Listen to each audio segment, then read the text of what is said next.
로마서 5장. 하나님께서 우리를 위해 늘 하고자 하셨던 일, 곧 그분 앞에 우리를 바로 세워주시고 그분께 합당한 사람으로 만들어주는 일에 우리는 믿음으로 뛰어들었습니다. 그러므로 지금 우리는 우리 주인이신 예수로 말미암아 하나님 앞에서 이를 누리고 있습니다. 그뿐 아닙니다. 하나님을 향해 우리 문을 활짝 열어젖히는 순간 우리는 그분께서 이미 우리를 향해 문을 활짝 열어놓고 계셨음을 발견합니다. 우리가 늘 있고자 원했던 그곳에 마침내 우리가 서 있음을 알게 됩니다. 우리는 하나님의 은혜와 영광의 그 넓고 탁 트인 공간에서 고개 들고 서서 소리 높여 찬양하는 우리 자신을 발견하게 됩니다. 그뿐 아닙니다. 온갖 환난에 포위되어 있을 때에도 우리는 소리 높여 찬양하기를 멈추지 않습니다. 환난이 우리 안에 열정어린 인내를 길러주고 그 인내가 쇠를 연마하듯 우리 인격을 단련시켜주며 우리로 하여금 하나님께서 장차 행하실 모든 일에 대해 늘 깨어있게 해준다는 것을 우리가 알기 때문입니다. 이 같은 희망 속에 늘 깨어있을 때 우리는 결코 실망하는 법이 없습니다. 오히려 정반대입니다. 우리가 하나님께서 성령을 통해 우리 삶 속에 아낌없이 쏟아붓고 계신 그 모든 것을 다 담아내기에는 아무리 많은 그릇으로도 부족합니다. 그리스도께서 더없이 알맞은 때에 오셔서 이런 일을 이루십니다. 그분은 우리가 다 준비되기까지 기다리지 않으셨고 지금도 그러하십니다. 우리가 너무 약하고 반항적이어서 전혀 준비되어 있지 않았던 그때에 그분은 자기 자신을 이 희생적 죽음에 내어주셨습니다. 설령 우리가 그렇게 약하지 않았다 하더라도 우리는 여전히 갈팡질팡했을 것입니다. 우리는 목숨을 바칠 만한 가치가 있다고 여기는 사람을 위해 대신 죽는 것은 이해할 수 있습니다. 또 선하고 고귀한 사람을 보면 우리 안에 그를 위해 기꺼이 희생하고자 하는 마음이 일어난다는 사실도 알고 있습니다. 그러나 하나님은 우리가 그분께 아무 쓸모가 없을 때에 당신의 아들을 희생적 죽음에 내어주심으로 그렇게 우리를 위해 당신의 사랑을 아낌없이 내놓으셨습니다. 이 희생적 죽음, 이 완성된 희생 제사를 통해 우리는 하나님 앞에 바로 세워졌습니다. 그러므로 이제는 더 이상 하나님과 사이가 멀어질 일은 없습니다. 생각해 보십시오.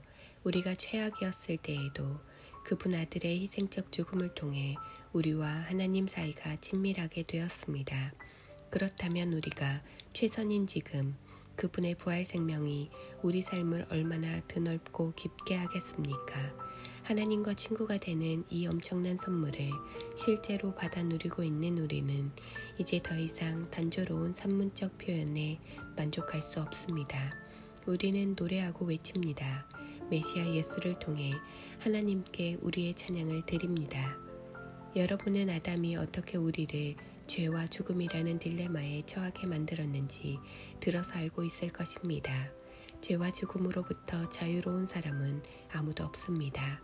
죄는 만물과 하나님과의 관계, 또 모든 사람과 하나님과의 관계에 해를 끼쳐왔지만 하나님께서 모세를 통해 자세히 상술해 주시기까지는 그 해가 어느 정도인지 분명치 않았습니다.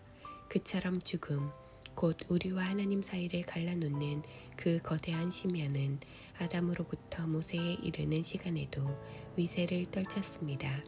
하나님이 주신 특정 명령에 불순종했던 아담과 같은 죄를 짓지 않은 이들도 모두 이러한 생명의 끊어짐, 곧 하나님과의 분리를 경험해야만 했습니다.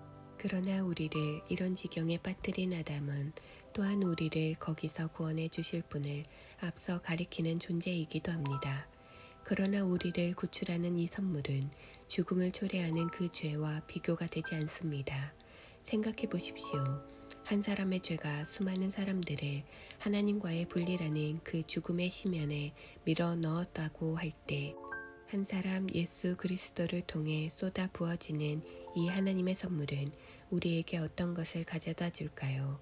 죽음을 초래하는 그 죄와 넘치는 생명을 가져오는 이 선물은 서로 비교할 수 없습니다. 그 죄에 대한 판결로는 죽음의 선고가 내려졌지만 뒤따른 다른 많은 죄들에 대한 판결로는 경이로운 생명 선고가 내려졌습니다. 한 사람의 잘못을 통해 죽음이 위세를 떨쳤다면 이제 한 사람 예수 그리스도께서 마련해 주신 이 어마어마한 생명의 선물, 이 모든 것을 바로 세우시는 장대한 일을 두 팔 벌려 받아들이는 이들 안에서 이 생명이 이루어낼 가슴 벅찬 회복, 우리를 다스리는 생명이 어떤 것일지 여러분은 상상할 수 있겠습니까? 한마디로 말하면 이렇습니다. 한 사람이 잘못을 범해 우리 모두가 죄와 죽음이라는 공경에 처하게 된 것처럼 또 다른 한 사람이 올바른 일을 함으로써 우리 모두가 거기서 벗어날 수 있게 되었습니다. 사실 우리는 단순히 공경에서 건져진 것 이상입니다.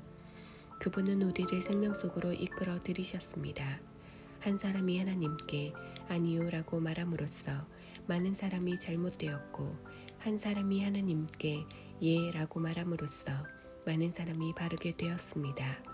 일시적인 율법이 죄와 맞서 할 수 있었던 것이라고는 더 많은 율법 위반자들을 만들어내는 것이 전부였습니다. 그러나 죄는 우리가 은혜라고 부르는 그 전투적 용서에는 도저히 맞수가 되지 못합니다.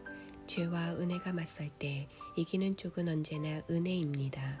죄가 할 수 있는 일이라고는 죽음으로 우리를 위협하는 것이 전부인데 이제 그 일도 끝났습니다.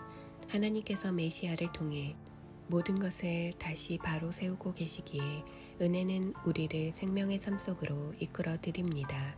끝없는 삶, 다함없는 세상 속으로 말입니다.